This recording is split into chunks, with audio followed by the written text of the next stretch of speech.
Hello बच्चा party, क्या हालचाल। आई होप आप सभी अच्छे होंगे। बच्चों, आज हम शुरू करने वाले हैं क्लास 9 सीबीएसई की हिंदी को।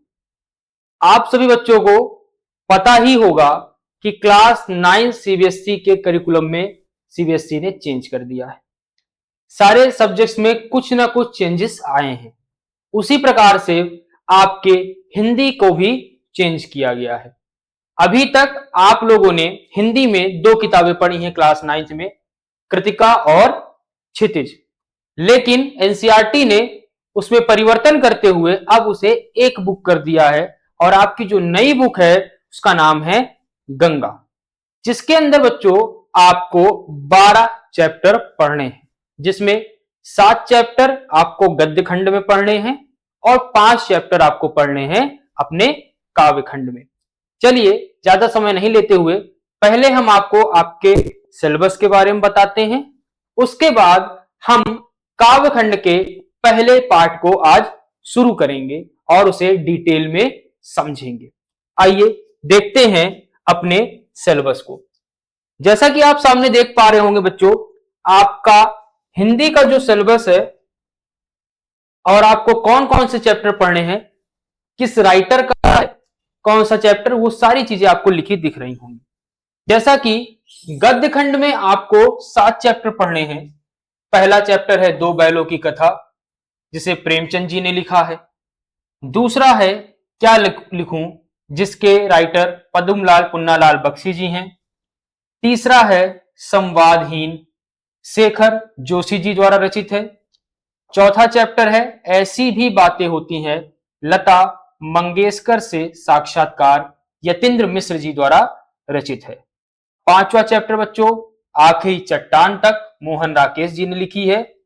6 चैप्टर जो आप पढ़ोगे रीढ़ की हड्डी, जगदीश चंद्र माथुर जी द्वारा रचित है। और आखिरी और अंतिम चैप्टर जो गद्य खंड का है आपका, वो बच्चों है मैं और मेरा देश, जिसे लिखने वाले हैं कन्हैया लाल मिश्र प्रभाकर जी। ठीक, तो ये 7 चैप्टर बच्चों आपको पढ़ने हैं पूरे के पूरे गद्य खंड में। काव्य खंड की बात अगर हम लोग करें तो काव्य खंड में आपको जो चैप्टर मिलेंगे वो बच्चों मिलेंगे कुछ ये। क्या है चैप्टर के नाम? पहला चैप्टर आपको मिलेगा पद, जिसके रचनाकार रैदास जी हैं। दूसरा चैप्टर जो मिलेगा वो है राम लक्ष्मण परशुराम संवाद, जो गोस्वामी तुलसीदास जी द्वारा रचित है। तीसरा चैप्टर आपको मिलेगा भारती जय विजय करे, जिसके रचनाकार सूर्यकांत त्रिपाठी निराला जी। और चौथा चैप्टर झांसी की रानी, जिसकी रचनाकार सुभद्रा कुमारी चौहान जी हैं। 12वें चैप्टर की बात करें और आपके काव्य खंड की 5वें चैप्टर की बात करें, वो है घर की याद, जिसको लिखा है भवानी प्रसाद मिश्र जी। इन्हीं 12 चैप्टर से बच्चों आपका 80 मार्क्स का जो एग्जाम होगा हिंदी का, वो इन्हीं 12 चैप्टर में से आने वाला है। तो इन्हीं 12 चैप्टर को पढ़ करके अब आपको बच्चों हिंदी का पूरा सिलेबस तैयार करना है और अपने एग्जाम को देना है। आज हम बात करेंगे काव्य खंड के पहले पार्ट की, जो कि है पद, जिसको लिखा किसने है? रैदास जी ने लिखा है। सबसे पहले हम रैदास जी के कवि परिचय को समझेंगे। उसके बाद आपके बुक में संकलित जो पद हैं उनकी व्याख्या को अच्छे से समझेंगे। आइए पहले रैदास जी की कवि परिचय को देखते हैं। ये रहा बच्चों कवि परिचय रैदास जी का। आइए देखते हैं क्या है। रैदास नाम से विख्यात संत रविदास का जन्म काशी में हुआ था। यानी कि रैदास जी का जो सबसे प्रसिद्ध नाम था, जो फेमस नेम था, वो क्या था? रविदास। और इनका जन्म स्थान काशी रहा है। उनका जीवन काल 15वीं शताब्दी सन 1388 से 1518 माना जाता है। ठीक है, ये इनका टाइम पीरियड माना जाता है कि इस टाइम पीरियड में इनका जन्म हुआ रहा होगा। ठीक है, अब माना जाता है क्यों बोला जा रहा है, इसके पीछे का कारण यह है कि कुछ रिटन एविडेंस प्रोवाइड नहीं थे उस समय को लेकर के, इनके जन्म को लेकर के, इसीलिए अनुमानतः यह डेट दी गई है कि लगभग इसी टाइम पीरियड के बीच में इनका जन्म हुआ रहा होगा। रैदास संत कवियों में गिने जाते हैं, जैसे आपके संत कबीरदास जी हैं, उसी प्रकार के उसी श्रेणी में रैदास जी की भी गिनती की जाती है। उन्होंने बाह्य आडंबरों का खंडन कर मन की शुद्धता और आंतरिक भक्ति को ही सच्चा धर्म माना। अर्थात इन्होंने जो बाह्य आडंबर कर्म कांड है इनको पूरी तरह से इग्नोर किया और केवल ईश्वर की भक्ति पर जोर दिया कि केवल ईश्वर की भक्ति करो, आडंबरों में पड़ने की आवश्यकता नहीं है। रैदास ने अपनी काव्य रचनाओं में सरल व्यवहारिक ब्रज भाषा का प्रयोग किया है, अर्थात इनकी ज्यादातर रचनाएं किस भाषा में लिखी गई हैं? ब्रज भाषा में लिखी गई हैं। लेकिन इनकी रचनाओं में अवधी, राजस्थानी, खड़ी बोली, उर्दू, फारसी के शब्दों का भी समावेश आपको देखने को मिलता है। संत प्रवृत्ति के कारण कहीं ना कहीं इनका आना जाना होता रहता था और इस प्रकार के शब्दों के संपर्क में आने से इनकी रचनाओं में इन शब्दों का भी समावेश आपको देखने को मिलता है। उनकी सरल ब्रज भाषा में लिखी भक्ति रचनाएं आदि श्री गुरु ग्रंथ साहिब जी में भी शामिल है, अर्थात कि जो सिखों का जो धर्म ग्रंथ है श्री गुरु ग्रंथ साहिब जी, उसमें इनके जो पद हैं जो ब्रज भाषा में रचित है उनको संकलित किया गया, अर्थात उनको रखा गया है उसमें। वे आज भी समानता, प्रेम, भाईचारे का संदेश देती है, अर्थात उनके पद जो हैं बच्चों समानता लोगों में लाने का प्रयास करते हैं, प्रेम और भाईचारे को बढ़ावा देते हैं। उनकी रचनाएं रैदास बानी में संकलित है, अर्थात रैदास जी की जो संपूर्ण रचनाएं हैं वो आपको किसमें देखने को मिलेंगी?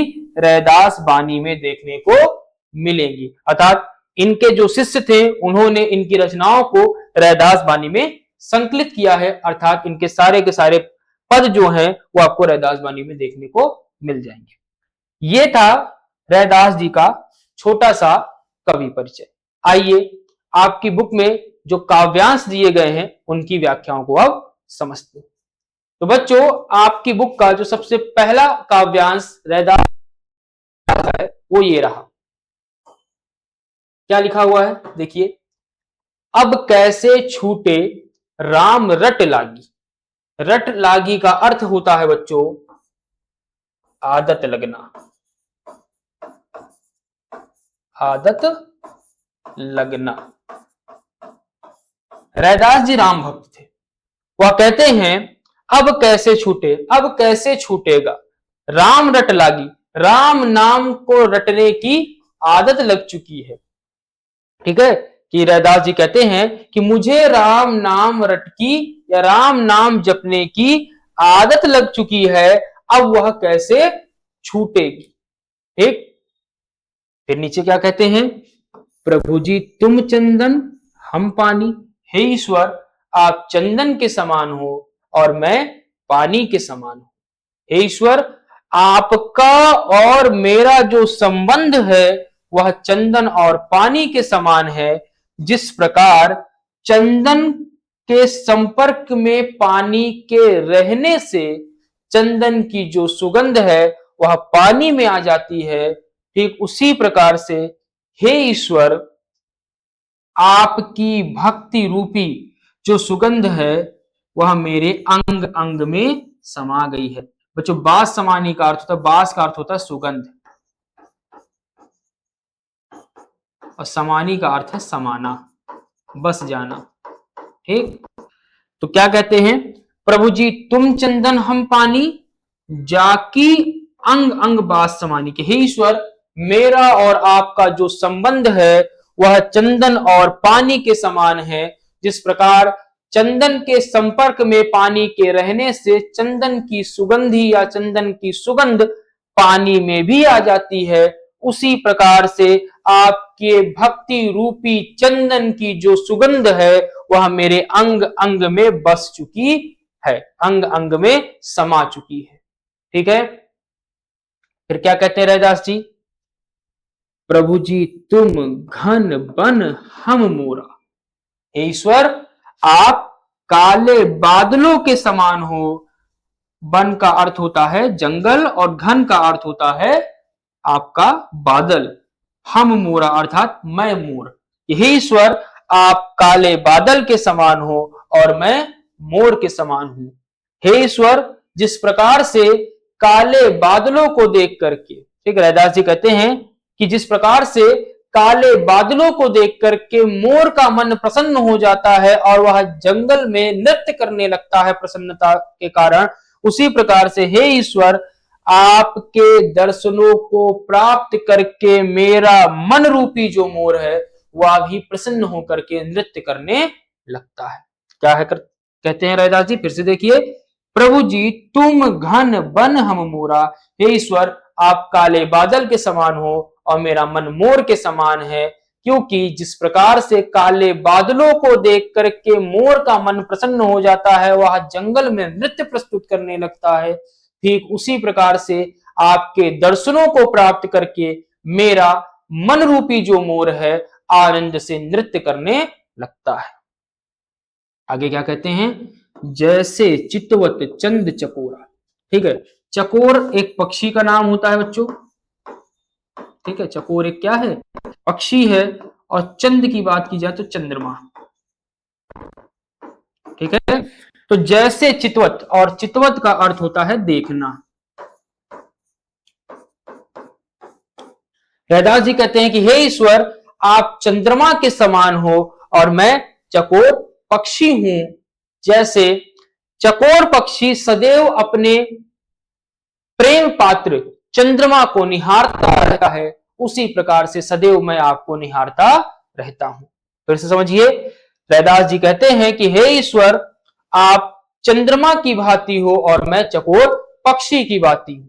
जिस प्रकार से चकोर पक्षी सदैव अपने प्रेम पात्र चंद्रमा को देखता रहता है, ठीक उसी प्रकार से मैं सदैव आपको निहारता रहता हूं, सदैव आपको देखता रहता हूं।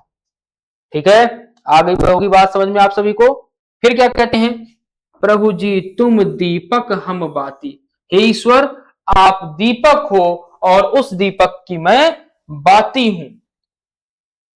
जाकी ज्योति बड़े दिन राती, और आपकी प्रेम भक्ति रूपी जो ज्योति है वह दिन रात जलती रहती है। लिखा ना, जाकी ज्योति मतलब जिसकी ज्योति, बड़े मतलब जले, दिन मतलब दिन रात, जिसकी ज्योति दिन रात जलती रहती है। कि हे ईश्वर आप दीपक के समान हो और उस दीपक की मैं बाती हूं, और आपकी भक्ति रूपी शक्ति के कारण यह जो ज्योति है वह दिन रात जलती रहती है।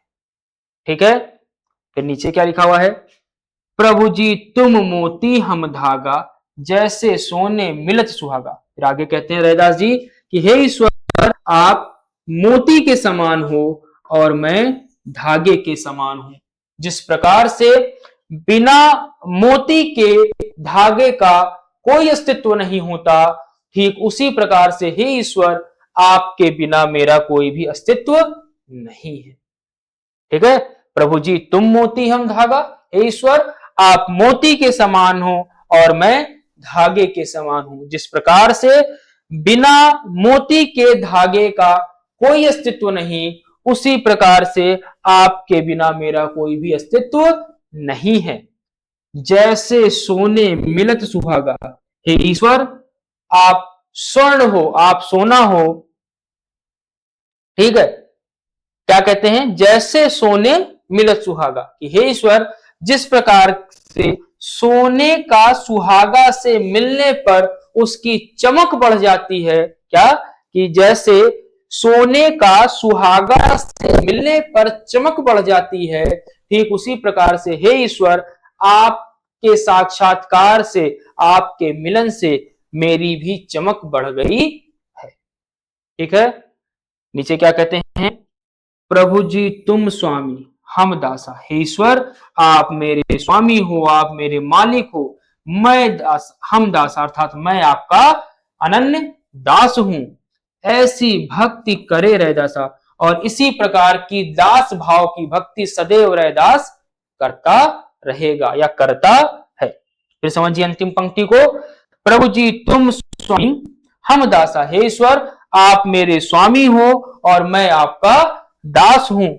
ऐसी भक्ति करे रैदासा। और इसी प्रकार की दास भावना की जो भक्ति है वह सदैव रैदास करता रहेगा। तो बच्चों ये था आपका पहला पद्यांश। आई होप आपको समझ में आया होगा। अब रहा इस पद्यांश की व्याख्या की बात।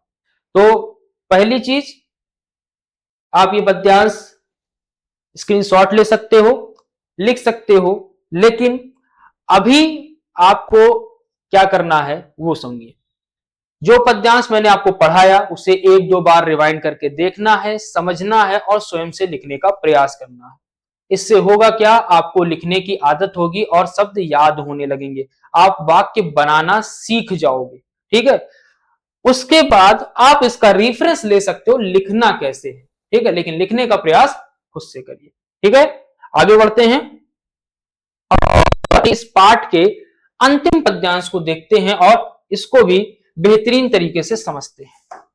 आइए शुरू करते हैं। क्या लिखा है बच्चों? जो तुम तोड़ो राम मैं नहीं तोड़ो, जो तुम तोड़ो राम मैं नहीं तोड़ो। रैदास जी कहते हैं कि हे ईश्वर, भले ही आप मुझसे अपना संबंध तोड़ लीजिए, मैं नहीं तोड़ो, लेकिन मैं आपसे अपने संबंधों को नहीं तोड़ूंगा। ठीक है, रैदास जी कहते हैं जो तुम तोड़ो राम, हे राम भले ही तुम मुझसे अपने संबंधों को तोड़ लो, मैं नहीं तोड़ू, लेकिन मैं आपसे संबंधों को नहीं तोड़ूंगा।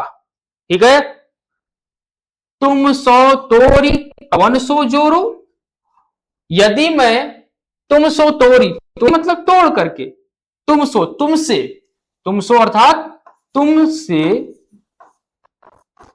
तोड़ी मतलब तोड़ करके, तुमसे अपने संबंधों को तोड़ करके, कवन मतलब किससे।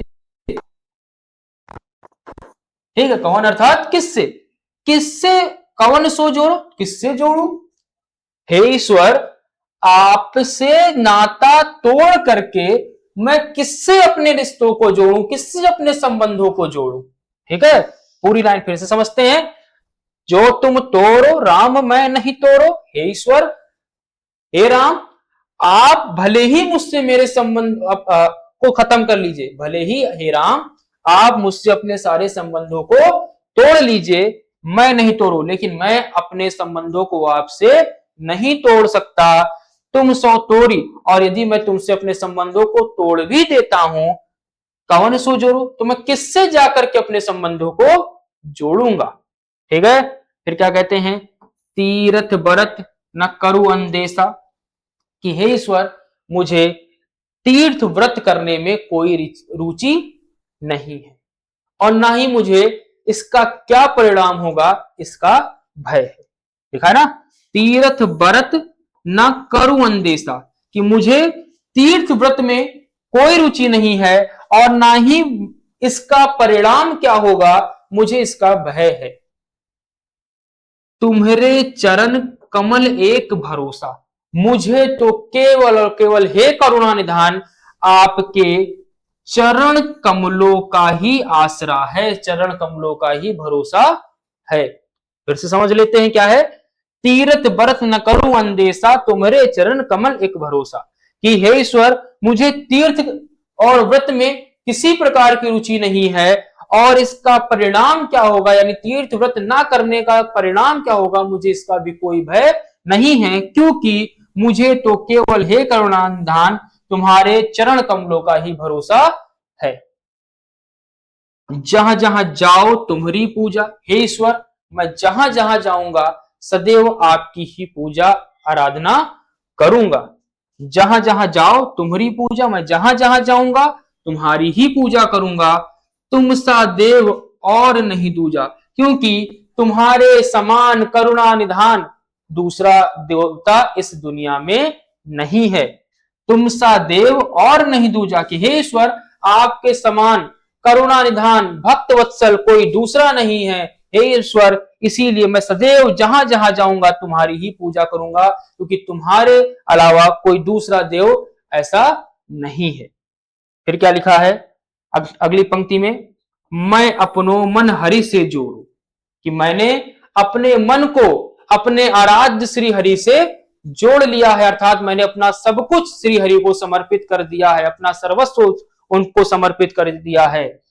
हरि सो जोड़ी सबन सो तोड़ो, और मैंने हरि से अपने संबंधों को जोड़ करके सभी से अपने संबंधों को तोड़ दिया है, अर्थात अब मुझे केवल ईश्वर से संबंध है मेरा, इस सांसारिक मोह माया, इस सांसारिक संबंधों से मेरा कोई लेना देना नहीं है। फिर से समझिए, मैं अपनो मन हरि से जोड़ो, कि मैंने अपना जो मन है वह अपने परम आराध्य भक्तवत्सल श्री हरि के साथ जोड़ लिया है, और हरि से जोड़ने के बाद मैंने अपने सारे संबंधों को, इस सांसारिक संबंधों को तोड़ दिया है, सबसे अपने संबंधों को तोड़ दिया है। सब ही पहर का मतलब होता है बच्चे हर समय, ठीक है, हर समय, ठीक है। सब ही पहर मतलब हर समय, कि तुम्हारी आशा, हे ईश्वर, हर वक्त हर समय मुझे केवल आपसे ही आशा रहती है, आपसे ही उम्मीद रहती है। मन क्रम वचन कहे रैदासा, और यह बात रैदास मन क्रम और वचन से कहता है, ठीक है। तो ये था बच्चों आपका दूसरा पद्यांश, और इस पद्यांश की भी आप व्याख्या अगर लिखना चाहो, अपने से लिख करके आप देखना चाहो कि क्या आपने सही लिखा, तो उसके लिए आप इसका स्क्रीनशॉट ले सकते हो, ठीक है। रेफरेंस के तौर पर आप इसका इस्तेमाल करके वाक्यों को बना करके देख सकते हो कि आपके वाक्य सही बन रहे हैं कि नहीं। इसी के साथ बच्चों आपके काव्य खंड का जो पहला पार्ट था रैदास के पद, वो होता है समाप्त। आशा करता हूं आपको पद्यांश समझ में आए होंगे। तो बच्चों मिलते हैं नेक्स्ट वीडियो में नेक्स्ट चैप्टर के साथ, और उसे भी बेहतरीन तरीके से एक एक शब्दों को समझते हुए खत्म करते हैं। आज के लिए बस इतना ही। Thank you so much.